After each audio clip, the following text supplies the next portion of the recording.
Welcome to the Bend Don't Break podcast. We are powered by The Source, Bend's locally owned media company and weekly newspaper. This podcast is our eddy in the rushing waters of local journalism. We are glad that you're taking some of your time to listen to us chat with the people who shape our local community. Support us through our member program at bensource.com. Thank you to our presenting sponsor, RE/MAX Key Properties, a family-owned full-service real estate brokerage specializing in residential, luxury, commercial, new construction, and ranch and land properties. Their new state-of-the-art facility at 42 Greenwood Avenue is a modern, collaborative space and the new home of the Bend Don't Break podcast recording studio. I'm Aaron Switzer, producer of this fine podcast and publisher of The Source Weekly. Today, we have Sherman H. Bloomer, Chancellor and Dean of Oregon State University Cascades, here with us. Sherm took on the top leadership position at Oregon State University Cascades in 2023.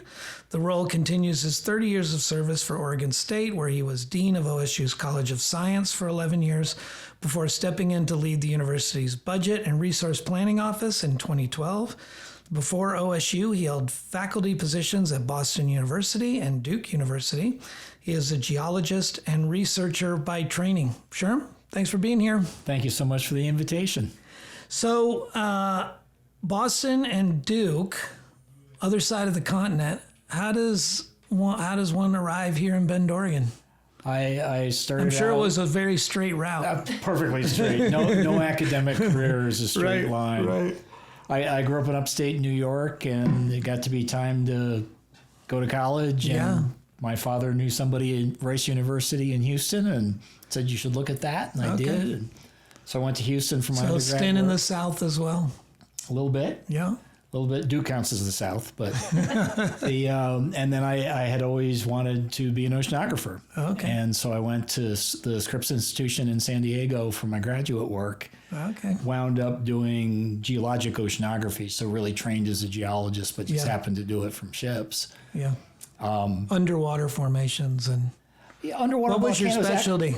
Actually, things just like the Cascades. Cascades-type volcanoes, only out in the Western Pacific, mostly underwater. Wow. So. Yeah, it was really fun, but finish your graduate work and you look for a job, and the first people that offered me a job were the folks at Duke. Okay. So I spent several years there. Were there ships at Duke?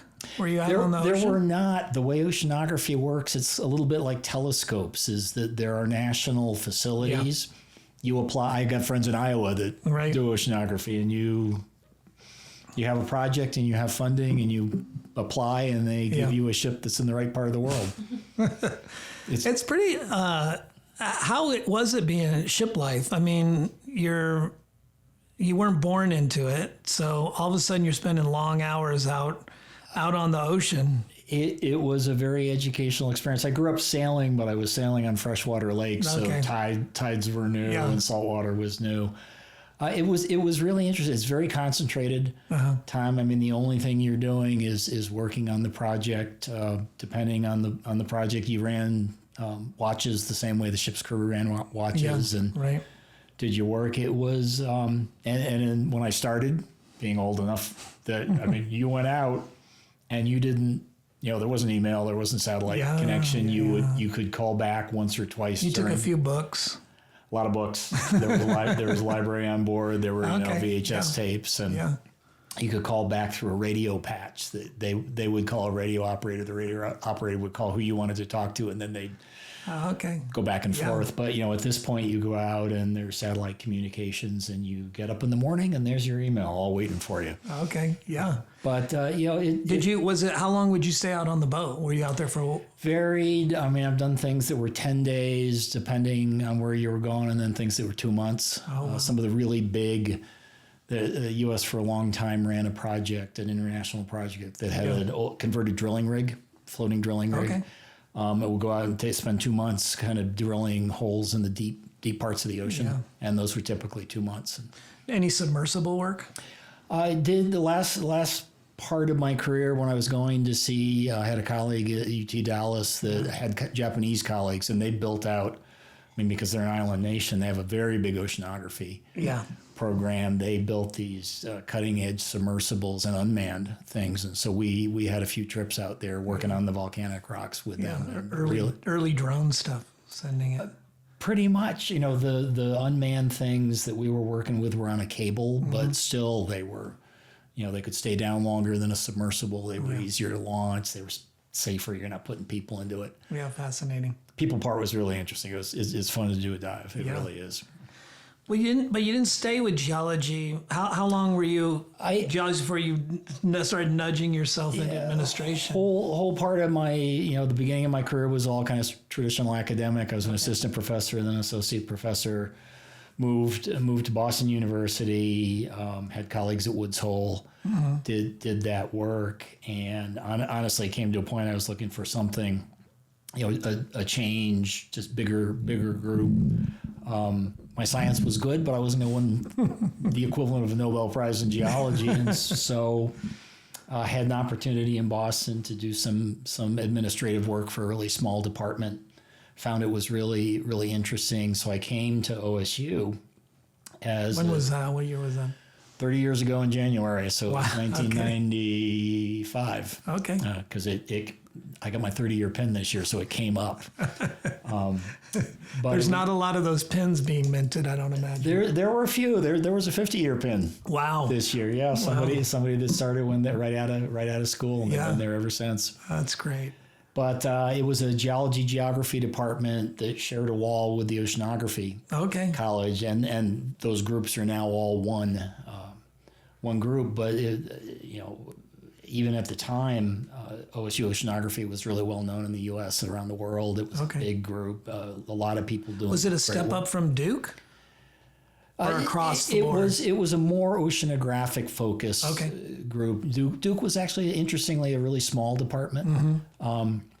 Wonderful people, great start to a career. I had great mentors there, but OSU had a much larger investment in oceanography. Good on OSU. Beating Duke out. Well, it was John Byrne, who just passed away a year ago, I think, was president, but he started as an oceanographer, and he created what is now the College of Earth, Ocean, and Atmospheric Sciences. And he had this vision that we're on the West Coast, we could, a lot of talented people, and he could build this college, and he did. Wow. And right now, it's certainly one of the top 5 oceanography institutes in the world. Cool. Yeah. And so, was it at OSU? It must have been, because the line continues, that you began to move into administration and up and out of teaching. And that was really where I spent more and more of my time. So I was a department chair when I first came, did that for a couple of years, and then the dean of the College of Science, which is math, all the biology, chemistry, physics, geology, and oceanography was in there. Came vacant. I served in that role on an interim basis. Just I'd been around long enough. I understood something about the budget, thinking I would just do it for a year, and found it was really interesting. It was interesting work to learn about other disciplines. Like a lot of management jobs, I think you take them, you find you can do some good in your own small sphere. You can actually do sometimes more good in a larger sphere. It did me, for a while I tried to keep teaching because I loved the teaching part, but it wasn't practical with the schedule you wind up keeping. Yeah. Did that for 10 years. Honestly, 10 years is about as long as you should do a job like that, because you start running out of ideas and your team starts hearing the same ideas from you. And I had younger kids in town with their mom, and so I wasn't going to move anywhere. And in a university, my boss was the provost. He's kind of the chief academic officer. And I think he knew I was probably tired, and he came to me and said, "Hey, you want to run the budget office?" And I thought, well, you realize I have a geology degree. And I know volcanoes. Don't mean any of the... my work, I was a very quantitative person. It was a lot of chemistry, so tons of spreadsheets, tons of models, and so numbers weren't foreign land to me. And his goal was one of the challenges in most organizations. The folks doing the finance side, and the folks doing whatever the line work is, nobody understands each other. And his goal was to get somebody who had kind of come up through the core mission of the university into the budget office to kind of translate between both sides. And it was really, really interesting because even as a dean, I had not really understood the university as a business. Right. I mean, we have buildings and we have the equivalent of mortgages and we have insurance and we have unemployment. All of these things that every business worries about, we did too. But on the academic side, you don't usually see those. Yeah. And it was shortly after the time. When it comes to Oregon university budgets, you're probably only one of like 6 people that really do understand the budgeting of universities. It is really, and they're all different because there's really small ones like Eastern. Sure. And OSU at this point, I think, is a $1.8 billion enterprise. Really complicated, lots of different work from the ag experiment stations to all the federal research funding, tuitions, just big housing and dining operation. I mean, we run ships out of Newport. It was really interesting. I learned a ton. Did that for about 10 years. Got to the same 10-year. Okay, I see the cycle. Ideas. Yeah. Also, being the budget director for the university during the pandemic was also very educational. Yeah, I can imagine. And was looking, I came up on the academic side. I'm an academic at heart. I really believe in the research and service and teaching mission at the university, and was looking to get back into that. Looked at a few things. They looked at my resume and thought, 10 years in the budget office? Nah. But it wound up talking to the provost a bit about the Cascades job, and I helped write the proposal that originally started the 2001 campus on the COCC campus.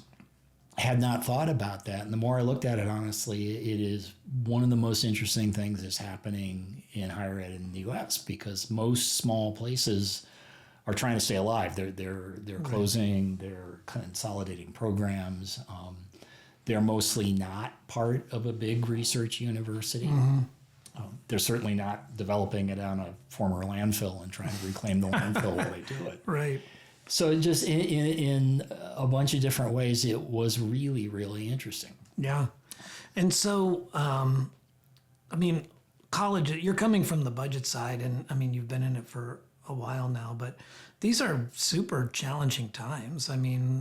Regardless of how you feel about where the federal government is with regard to their approach to higher education, it has exposed the fact that a lot of this funding that you take for bedrock funding is actually pretty fluid. Your federal government, you get a lot of federal, state, local tuition, trying to get that balance, read the tea leaves, is it going up and down? And here you are at OSU-Cascades, and your mandate is grow it. Yeah. It is challenging for all of higher ed. Part of that is just changing demographics. So this is the year numbers of high school graduates are going to peak in most of the U.S. and then they're going to decline for 10 years or so. A lot of conversations about the value of a 4-year college degree. And a lot of the politics, we're talking about this a lot. We've been impacted both here in Bend and in Corvallis by the federal, directly by the federal changes. But, partly if you look at the data for certain, if you are interested in something where a 4-year higher education degree gives you knowledge you need, I want to be an electrical engineer. Right.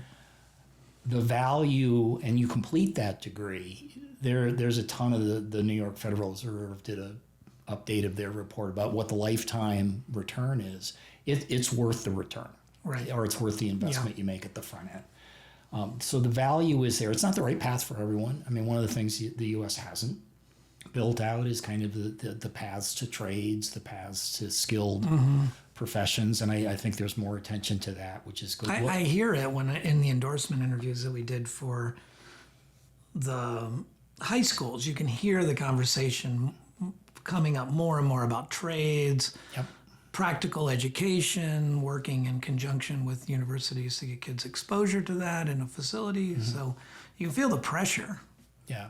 And Lori and Chesley and I would talk a lot about the relationship between OSU-Cascades and CSCC, and her comment was, I mean, we swim in different lanes of higher education. Mm-hmm. There are a lot of different parts to how you build a workforce, and what you really need is you need all of them to be strong. You need strong K-12 with that continuing technical education. You need community colleges. You need four-year higher education pathways, and together, that if you build those things together, you can build a workforce that the region needs, and that's what we've been trying to do with our partners. When you think about students who, I mean the old model of the well-rounded person, and university was a big part of that you were going to university. It wasn't, the philosophy wasn't, it was why I went into 4-year. I was an English major, and there wasn't a lot of hope that I was going to go directly into being the great American writer. But the thought was that, and my parents encouraged it, that higher education led to knowing more about everything, not just your field. And that doesn't seem to be the theme anymore. Or do you hear that, and what's your thoughts on it? I don't think we talk about it as much as we used to, but it is still a really important part of how we teach and deliver a degree. So the university, the whole university, and we're a part of that, just went through rethinking kind of that general education component. What's that look like? How does it go together? Why should an engineer, learn philosophy or anything like that?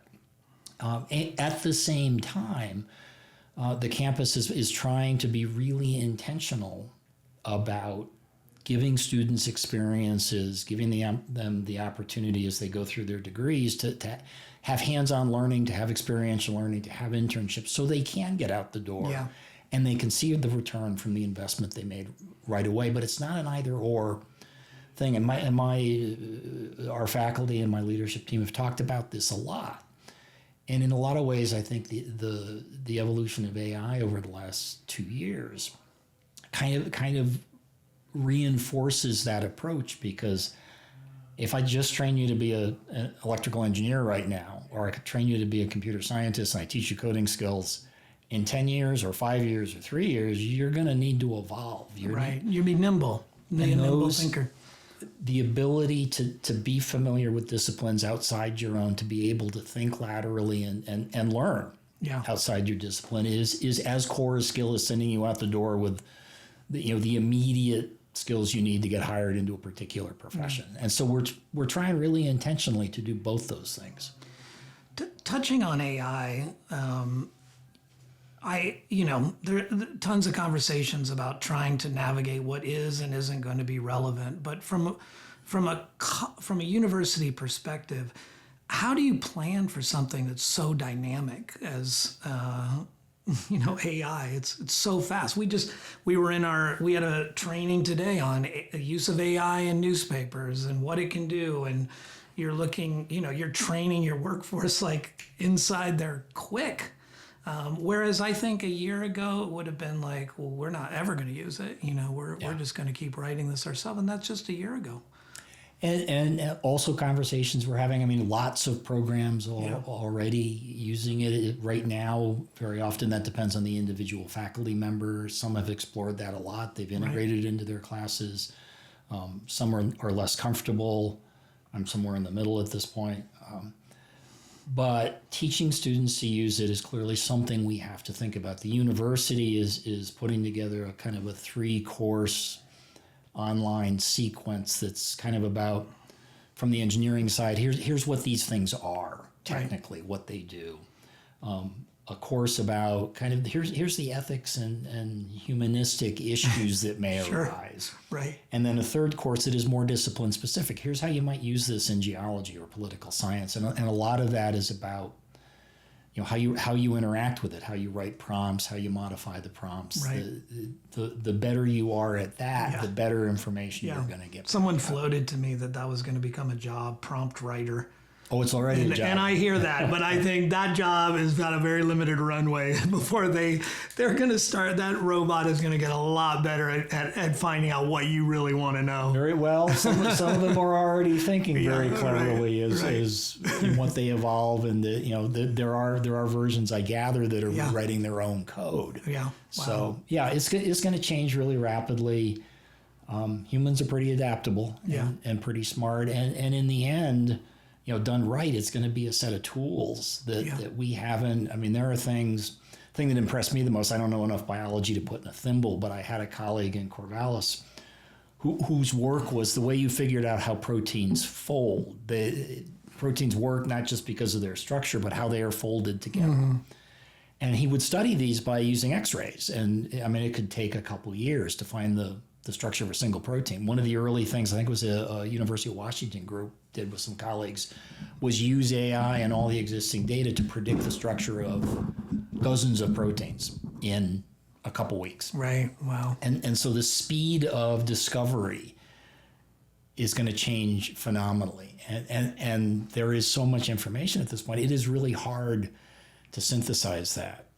Well, I got to think it'd be hard to teach it because the class that you imagined you were teaching at the beginning of the term or the year, by the end of the year, a lot of new information is coming in. It's so fast. Yeah. And as part there have been a lot of changes since I stood up in front of a lecture hall and told them all the wonderful things I knew. A lot of changes in how you teach, and part of it is thinking about teaching a class how to learn themselves. Yeah. Here's the baseline information. Here's how fast this is changing. This is where you go to find current information. This is how you test whether that information is good or bad. Yeah. It's and a lot of my colleagues are kind of the assigned reading and what used to be the lecture. You do that outside of class. You come into class and you're having discussions. You're answering questions. You're working on a project. You're learning in the classroom as opposed to just listening to one of us talk. Yeah, that would be a little better than a lot of the classes I took. Be better than some of the classes I delivered. Right.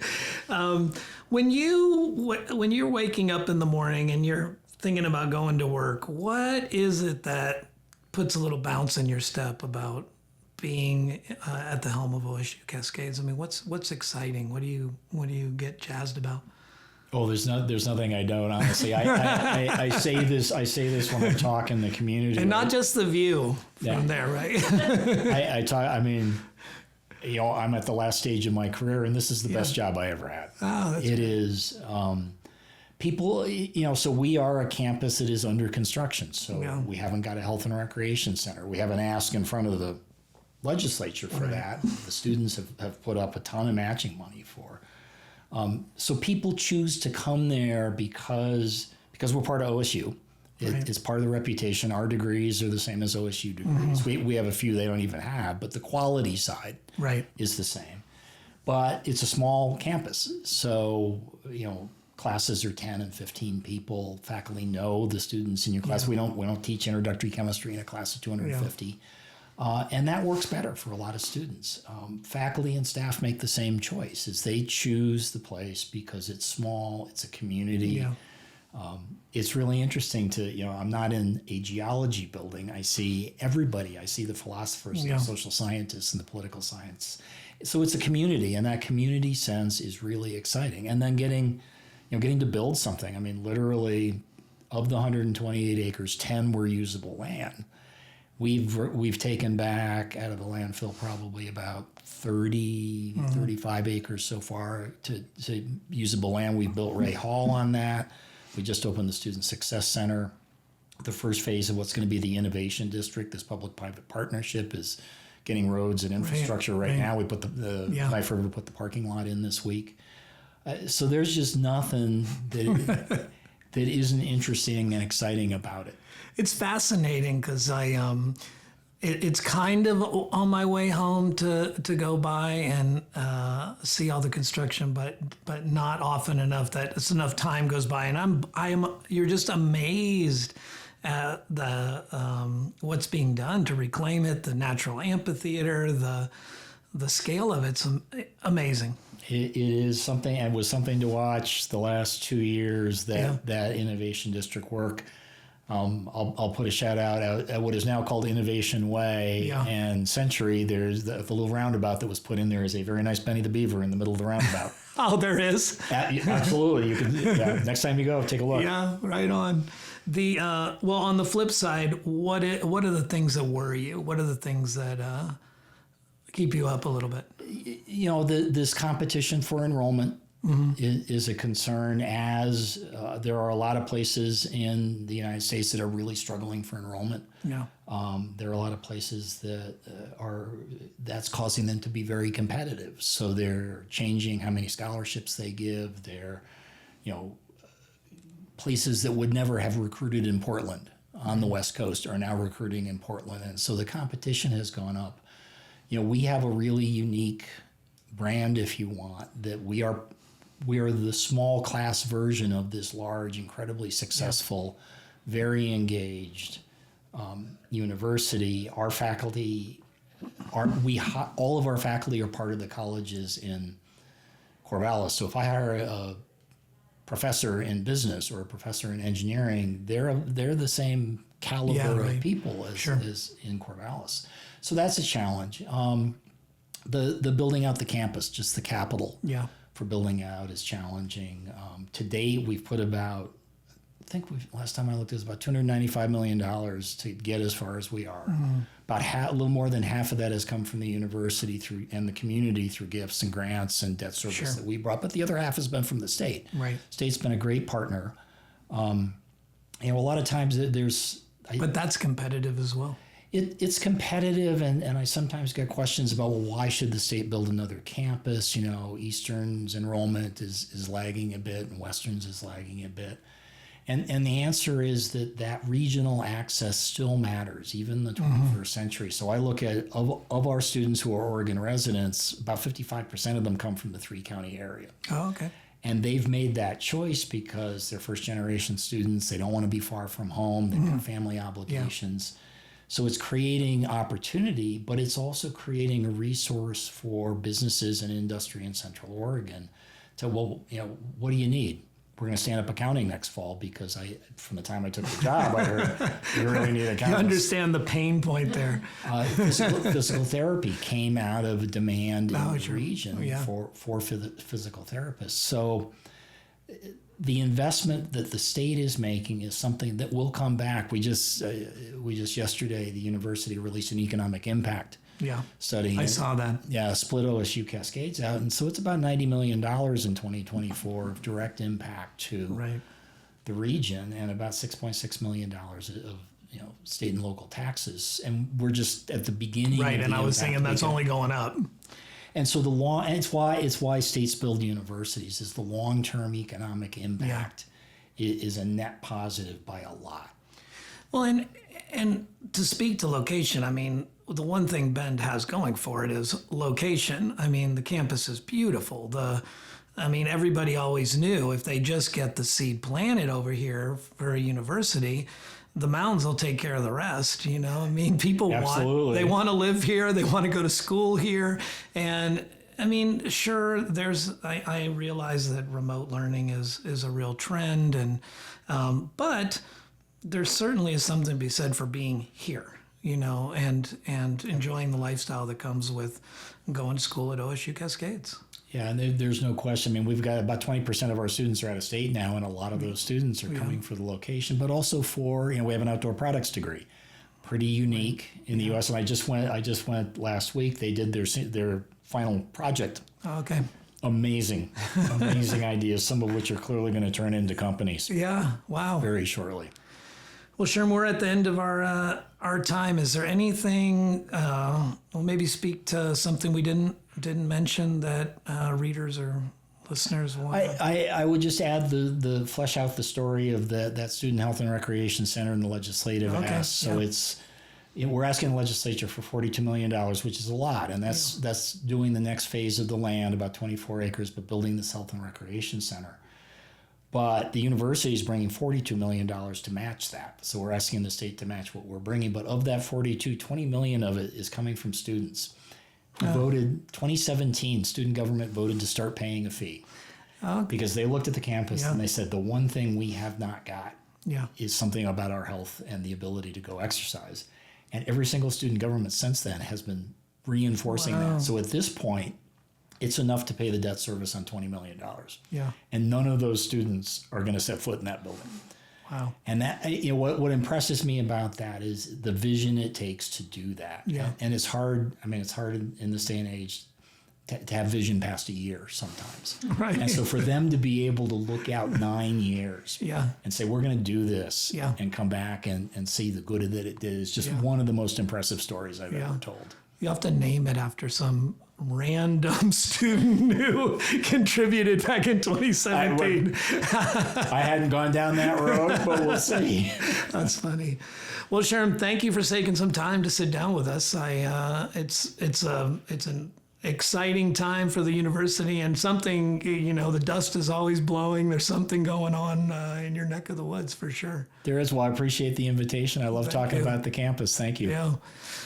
This has been the Bend Don't Break podcast. If you like what you've heard, go to the Source website, bendsource.com, and click on donate. It allows us to keep doing cool things like this podcast and speaking to cool people like Sherm. Thank you. You've been listening to the Bend Don't Break podcast, powered by the Source Weekly. To read, hear, and see more of what we do, go to bendsource.com.